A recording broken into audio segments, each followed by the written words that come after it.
पुण्यातील rave party प्रकरणी एकनाथ खडसेंचे जावई प्रांजल खेवलकर यांचा पाय खोलात गेलाय। याच प्रकरणावरून एकनाथ खडसेंनी पुणे पोलिसांवर आता गंभीर आरोप केलेत। तर दुसरीकडे खडसेंच्या घराबाहेर पोलीस दिसून आलेत आणि त्यामुळे खडसे कुटुंबांवरही पाळत ठेवली जाते का असा सवाल उपस्थित होतोय।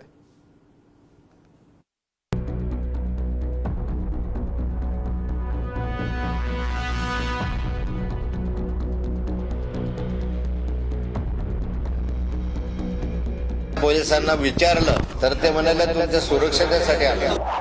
एकीकडे रेव पार्टी प्रकरणात खडसेंचे जावई प्रांजल खेवलकर अडचणीत सापडले, तर दुसरीकडे एकनाथ खडसेंच्या निवासस्थानी पत्रकार परिषदेत 3 पोलीस साध्या वेशात शिरल्याचं समोर आलंय। तसंच घराबाहेर साध्या ड्रेसमध्ये पोलीस उपस्थित असल्याचंही स्पष्ट झालंय। दरम्यान रोहिणी खडसेंनी घराबाहेर उभ्या असलेल्या पोलिसांना जाब विचारलाय।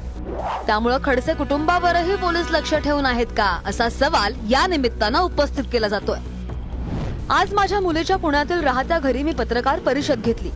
या पत्रकार परिषदेला काही अनोळखी लोक शिरले असल्याचं पत्रकार बांधवांनी माझ्या निदर्शनास आणून दिलं। या माणसांना आम्ही जाब विचारला तर त्यांनी पोलीस कर्मचारी असल्याचं सांगितलं। Head constable Deepak Kamble, Chandrakant Rejitwad, police inspector Vikram Gaur अशी काहींची नावं आहेत। या लोकांनी कोणतेतरी जगदाळे म्हणून अधिकारी आहेत त्यांना फोन जोडून दिला, तर या जगदाळेंनी कबूल केलं की त्यांनीच ही माणसं पाठवली। ही माणसं माझ्या मुलीच्या घरात अशीच कशी शिरतात, त्यांना परवानगी कोणी दिली, कुणाच्या इशाऱ्यावर ही माणसं पाठवली गेली होती, याचं उत्तर आम्हाला हवंय। हे पोलीस आहेत, ते घरामध्ये 3-4 पोलीस होते, बाहेर 7-8 पोलीस होते आणि हे सारे पोलीस प्लेन स्क्वॉड मधले आहे, सिव्हिल ड्रेस मध्ये आहे। आणि या पोलिसांना विचारलं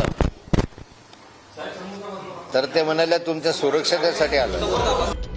पुण्यातल्या खराडी परिसरातील उच्चभ्रू परिसरात शनिवारी रात्री पोलिसांनी रेव पार्टीवर छापा टाकला होता।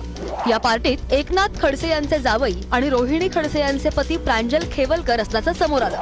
त्याच पार्श्वभूमीवर खडसेंनी पत्रकार परिषद घेत पोलिसांच्या कारवाईवर संशय उपस्थित केलाय। प्रांजल खेवलकरांवर पोलिसांनी पाळत ठेवल्याचा आरोप करत त्यांनी काही व्हिडिओ सुद्धा दाखवलेत। माझ्या जावयाने मला सांगितलं की माझ्यावर पाळत ठेवण्यात आली, ज्या ज्या ठिकाणी मी जातो त्या ठिकाणी पाळत ठेवण्यात आली। त्यांनी ज्या ठिकाणी गेले 2-3 ठिकाणी, एक प्लेन याच्यामधले म्हणजे सिव्हिल ड्रेस मधले पोलीस त्यांची पाळत ठेवत होते आणि त्याचे व्हिडिओ आहे।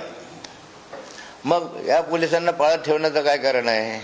या ठिकाणी पोलीस इतकी तत्परता दाखवतात की लगेच त्या ठिकाणी प्रेस कॉन्फरन्स घेतात, लगेच सगळे व्हिज्युअल्स त्याच्यामध्ये दाखवतात। मी सर्वसामान्याला हेच आश्वासन